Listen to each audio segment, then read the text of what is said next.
Hello everyone, welcome to my YouTube channel. My name is Evidence, and in today's video I am going to show you how to get the product of your columns in Pandas. So this video series is focused on Pandas aggregation methods, and in the previous video series I did NumPy aggregation methods. And here I also did NumPy product versus Python product. I highly suggest you watch this video because I'm going to reference it a lot today. But I also did other things, so you can go ahead and check out those videos. But today's video will be focused on product and Pandas and Python, of course. I'm going to show you a preview of our data frame. And this is wine or alcohol consumption information for US consumers. And to get a product using Pandas is very simple. So you just do df.prod, and just like that, it gives you the product information for every single column. Okay, so now the way this works is that it takes every single item in a column and multiplies it by itself. This is similar to NumPy product.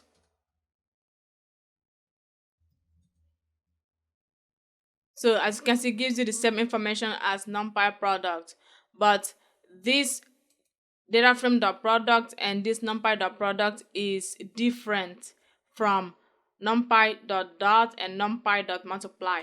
So basically, right, the df.product right here multiplies every item in the column and gives you the product, and then the same thing with NumPy, but NumPy.dot right here,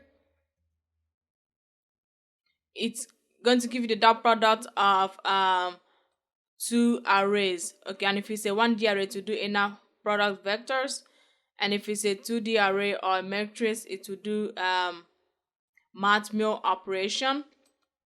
And NumPy.multiply, here you provide two arguments and they are multiplied together. So I made a video about this. I made a detailed video on the difference between np.prod, np.dot, and np.multiply.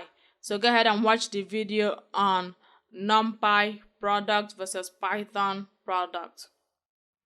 So, but in a nutshell, that is how you will get the product of every single column in your data frame using Pandas. Now, how do you do the same thing if you're trying to use regular Python? If you're trying to use regular Python, it's a little bit more difficult.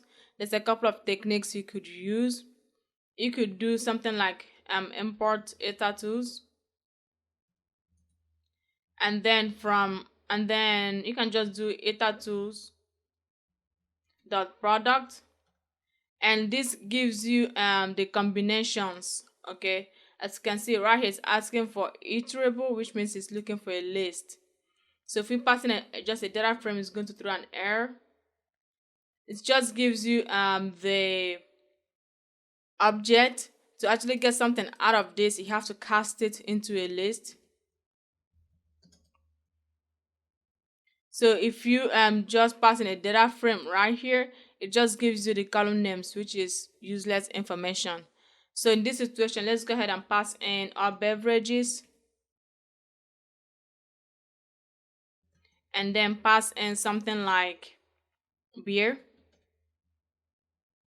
And the thing about this is that it doesn't actually give you the product information for those two columns. What it does is it gives you the combinations that are possible. Okay, so if you notice, this is like what is located at the first row for all beverages, and then first row for beer, and it just gives you the possible combinations of these two columns. So it's not a very useful tool, if you're trying to multiply every single item in a column.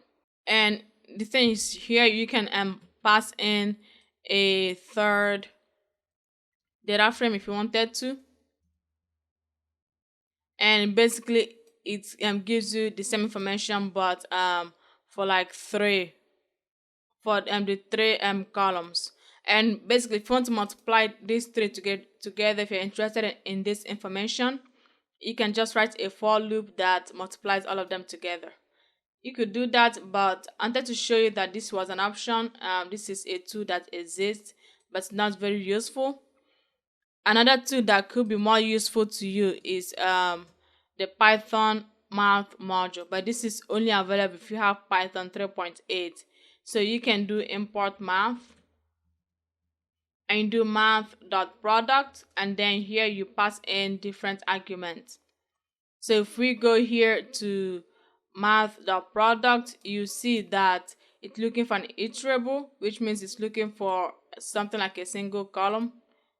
So if we go back here, you can pass in something like df our beverages, and then let's say df beer. And if you do this, it's supposed to give you the dot product, the multiplication of this and this. But this is only available if you have Python 3.8. Like I am using Python 3.6 here in my Google Colab environment. So I won't be able to do this operation. It's going to throw an error. But if you want to use the math.product, make sure you have Python 3.8. It says right here, this is new in Python 3.8. So if you don't have Python 3.8 or above, you won't be able to use math.product. But I wanted to show you another option that you could potentially explore for getting the dot product using the regular Python. So yeah, in a nutshell, to get the product of every single column, you use df.product on np.product. Go and watch the video on product that explains the difference between numpy dot and numpy multiply. And also, you can specify the axis to do row-wise operation. So you can do axis is equal to 0, and this is the regular thing we've been doing, and it will give you the exact same information that we have above. Now, if you want to do row-wise operation, that is, if you want to do the calculation across rows, instead of leaving it as 0, which is the default, you can pass in 1.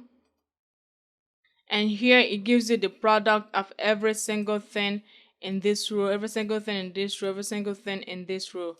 Okay? So that is product using Pandas. If you like this video, please give it a thumbs up and subscribe to the channel. If you made it this far in this video but you didn't like it, please give it a double thumbs down and still subscribe to the channel. To get access to this notebook that I'm using in today's video and all the notebooks that I use in my other videos, just go to machinelearningeducation.com. This is a platform I created just for you, and here you can click on free data science resources and you'll be able to get access to this page. Okay, so I create a lot of YouTube videos and a lot of blog posts, and I end up with a lot of notebooks, and I just find it easier and straightforward to take all those notebooks and put it in one platform. That is why I created machinelearningeducation.com/free, and here you can get access to my free data science tutorial notebooks and other things I have in this platform. And also, you can visit me online at evidencen.com. This is my primary website where I have my data science blog. And as time goes by, I'm going to create more blog posts and add it here to evidencen.com. And once you are here, you can also click on free data science resources and be able to get access to this page. That's it for this video. Thank you for watching, and I'll talk to you on the next one. Bye.